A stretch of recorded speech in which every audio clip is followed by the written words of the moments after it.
이렇게 예의 없이 삭제 요청을 하면 더 유포하고 다니겠다 라고 댓글을 단다든지 그래 삭제 요청이 좋은 예라고 해서 굉장히 정중하고 공손한 태도로 텍스트를 작업한 경우를 올려놓는다거나 월 매출이 한 1,400만 원 정도 되던 작가님이 250만 원까지 내려왔거든요. 그럼 화실이 운영이 안 돼요. 250만 원 가지고는. 2019년 2월 방통위와 방심위는 약 900곳의 불법 사이트를 대상으로 SNI 차단을 시행했습니다. 주로 디지털 성폭력에 해당하는 불법 촬영물과 웹툰을 불법으로 모아 올리는 밤토끼 같은 사이트와 그리고 불법 온라인 도박 사이트가 대상이었죠. 아니 불법 사이트가 뭐 얼마나 문제길래 사람들이 불법으로 웹툰을 뭐 얼마나 보고 피해 촬영물 영상을 뭐 얼마나 본다고 뭐 큰 문제가 생기나요? 도대체 왜 감청과 검열 논란이 있는 SNI 차단 같은 기술을 시행하게 된 걸까요? 저는 한국사이버성폭력 대응센터에서 피해 지원 국장 하고 있는 김야진이라고 합니다. 저희가 삭제 지원을 하는 방식이 플랫폼 운영자에게 이 게시물에 대한 삭제를 요청하는 방식인 건데요. 이들의 경우에 해외 서버를 두고 있기 때문에 국내법을 피해서 그 나라의 법의 적용을 받고 있고 그래서 굉장히 아나무인으로 운영을 하는 경우가 많아요. 그래서 저희가 남긴 게시물 댓글에 이렇게 예의 없이 삭제 요청을 하면 더 유포하고 다니겠다 라고 댓글을 단다든지 그래 삭제 요청이 좋은 예라고 해서 굉장히 정중하고 공손한 태도로 텍스트를 작업한 경우를 올려놓는다거나 이거 불법 영상인데 왜 올려놓냐 당장 지워라 라는 것을 나쁜 예로 올려두는 경우도 있었습니다. 사실 어이가 없죠 너무나. 네, 그래서 삭제가 현실적으로 잘 되지 않는 경우가 굉장히 많습니다.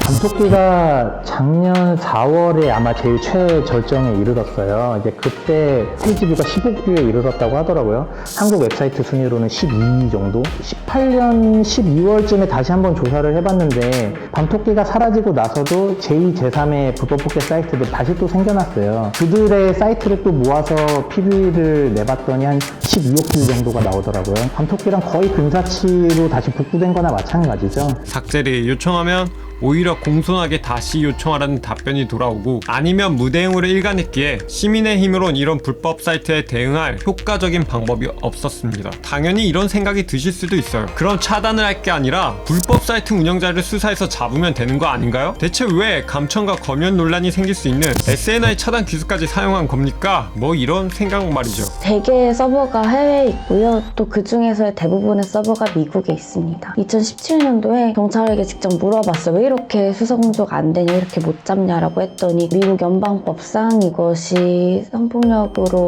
다뤄지지 않고 있기 때문에 수사 협조가 안 된다고 본인들이 어쩔 수 없다라는 식으로 이야기를 하더라고요. 그래서 저희가 어쩔 수 없다라는 말에 노이로제가 걸린 것처럼 뭐 마치 무슨 히드라 머리 자르면 다시 머리가 또 나오듯이 끝이 없는 것 같아요. 저도 오늘 인터뷰하기 전에 궁금해서 어젯밤에 구글에 제 만날 쳐봤어요. 근데 여전히 있더라고요.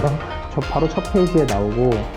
저희가 작년에 한 130여 개 정도 사이트를 고발을 했는데요. 그때 당시에 가지고 있던 리스트는 300개 정도 됐었는데 지금까지 처벌건으로 다뤄진 것은 6건 정도, 나머지는 뭐 불기소 처분되거나 아직 수사 중인 경우도 있습니다. 그 처벌 내용은 한 2명 정도는 실제 징역형까지 받았고요. 집행유예나 아니면은 뭐 교육이수 정도로 그친 경우도 있습니다.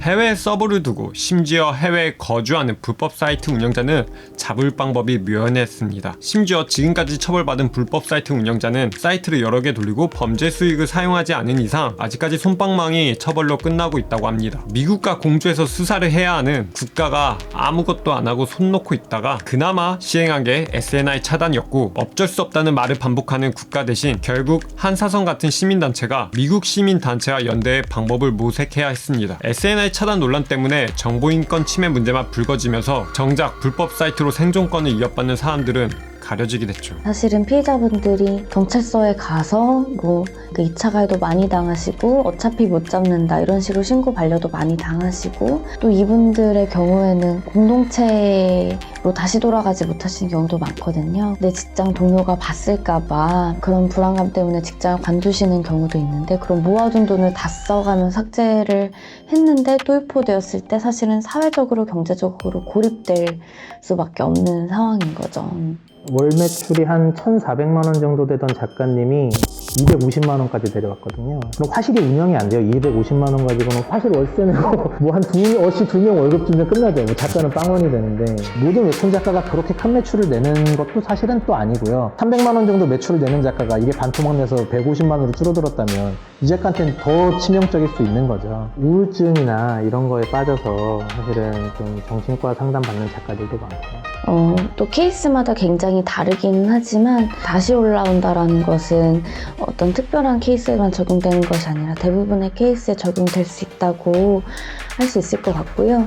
어떤 케이스는 뭐 한 달 정도 삭제를 했는데 뭐 더 이상 나오지 않는다거나 하는 경우도 있는데, 어떤 건은 2017년도에부터 지원을 시작해서 지금까지 하고 있는 지원도 있어요. 그래서 사실은 이 또 계속 올라온다라는 것은 이 제3자 유포자들을 어떻게 처벌하는 것 느냐도 연관이 되어 있을 것 같고, SNI 차단이 시행된 지금도 성범죄 사건이 뉴스에 나오면 해외 포르노 사이트 검색창에 관련 한글 검색어가 자동으로 올라오는 게 대한민국의 현실입니다. 웹툰도 또한 유료 웹툰이 최신화가 일주일도 안 돼 불법 사이트에 올라오고 있죠. 사실 SNI 차단은 눈 가리고 아웅일 수밖에 없습니다. SNI 차단을 우회할 기술은 이미 벌써 빠르게 공유됐거든요. SNI 차단만으로 이제 아무것도 막지 못하고 그 누구도 지켜주지 못합니다. 이제 단순히 차단만 할 게 아니라 엑서 삭제도 다시 유포하는 제3 유포자를 견제하거나 해외 서버를 두고 운영되는 불법 사이트에 대응할 현실적인 방법을 고민해야 할 때 아닐까요? 누군가는 수치심의 굴레에 갇혀 생존권을 이어받고 누군가는 수익을 잃어 생존권을 이어받는데 우리는 언제까지 어쩔 수 없다는 말만 반복해야 하는 걸까요? 근데 이쯤 오면 뭐 이런 생각도 듭니다. 근데 이들은 왜 이런 불법 사이트를 운영하는 걸까요? 이런 불법 사이트는 과연 디지털 성범죄 피해자와 웹툰 작가들에게만 피해를 주는 걸까요? 지금 당장 이번 1월부터 3월까지의 자살을 실제로 이제 뭐 성공한 사례는 한 2건이 있었고요. 그리고 시도한 사례만 지금 엊그저께 나온 사례만 해도 6건 정도가. 불법 사이트의 나머지 문제 다음 편에 찾아뵙도록 하겠습니다.